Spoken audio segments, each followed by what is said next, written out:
All right, folks. For the first time, I believe in my life, unless there's a time I'm forgetting, I watched ZERO1 Pro Wrestling or Pro Wrestling Zero1.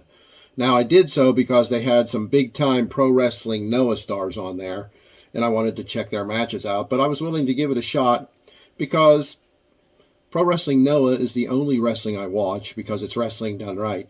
And while I'm not ready to proclaim Pro Wrestling Zero1 as wrestling done right, I would say this show is worth watching. It was worth checking out. It's from March 6, 2022.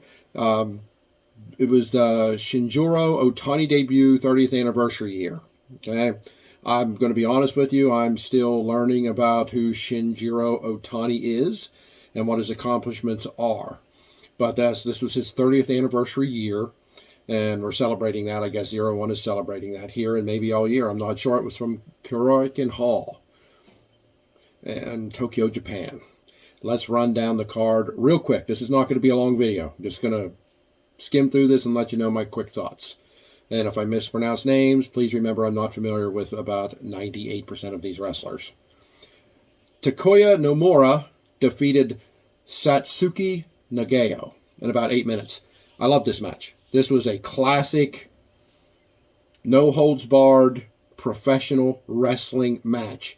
No nonsense, no gaga, no goofiness, no ridiculousness. Just straight up two guys in black trunks and black boots, and not that I think everybody should dress that way at all, but that's what this was. And then, no, they weren't young boys. I know Nomura is, and I don't believe he is, but he's excellent. He won this matchup, and I really enjoyed it. I would love to see Nomura come to Pro Wrestling Noah one day. I really would. This guy's, I'm not putting him on this level, but he's in the vein of Katsuyori Shibata. He really is.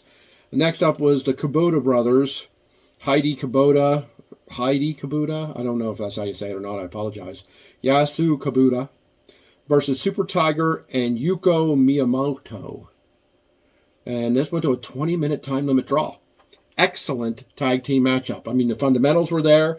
I'm not going to lie to you. The Kabuta brothers look like they're up there in age, but they still performed, still wrestled wonderfully. I enjoyed this match. A little disappointed that it ended in a draw, but 20 minutes of watching these two tag teams go at it didn't bother me at all. I thought it was pretty good. Then we had another tag team match, Takumi Baba and oh my God, guys, please bear with me. Sugutaka Sato.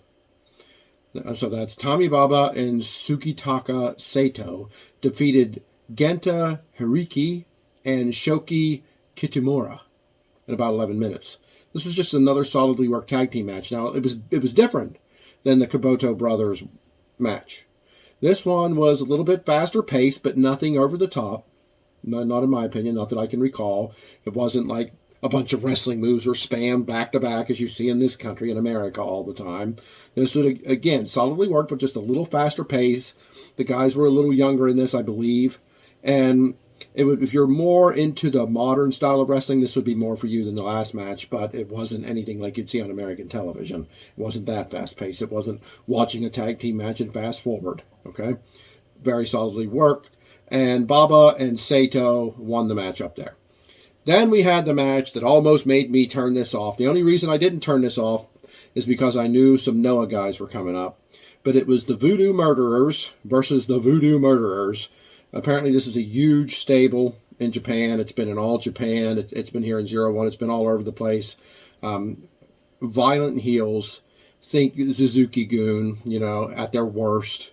Willing to do anything to win a match or just to hurt their opponents or what have you. Just super, super heels, right?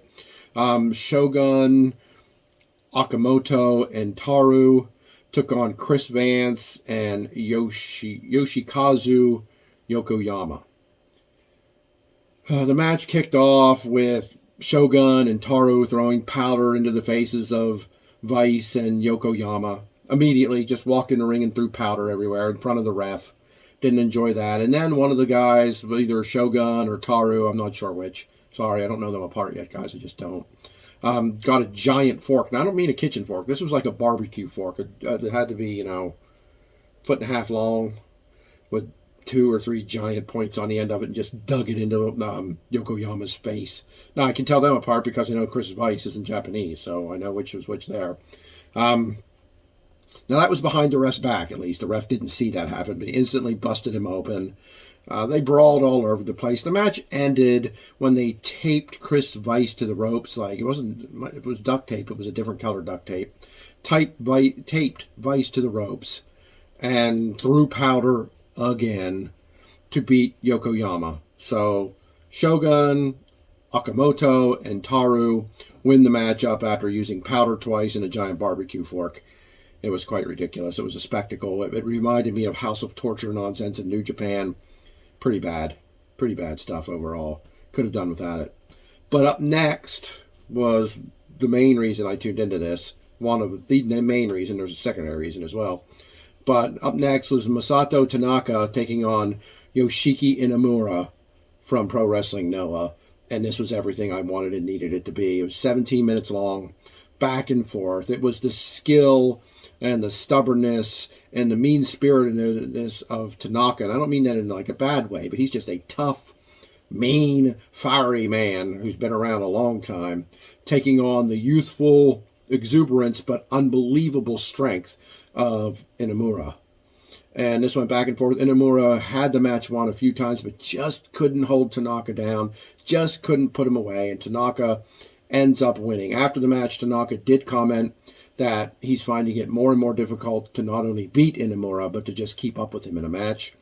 Tanaka, reach out his hand and offer a handshake to Inamura, telling him that if you want to do this in the future, if you want to continue to fight each other as you progress up the ladder of greatness in Pro Wrestling Noah, shake my hand now. And Inamura did so. So we get to see these two guys again in Noah soon, and I can't wait. Great match. It really, really erased the Voodoo Murderer match from my mind, which is something I needed to happen. Next up was a match for the NWA Intercontinental Tag Team title. Now, these are not officially recognized by the NWA. They were when they first came out. Then they weren't recognized. And then they were recognized again. Now, once again, they're not. Because ZERO1 has worked with the NWA back and forth throughout the years, but they're still branded as NWA titles. They're recognized by ZERO1, so that's what they're called, the NWA Intercontinental Tag Team title. It was the Junya Matsunaga and Takafumi taking on Gajo and Tomohiko Hashimoto. Again, a very, very nicely worked tag team match.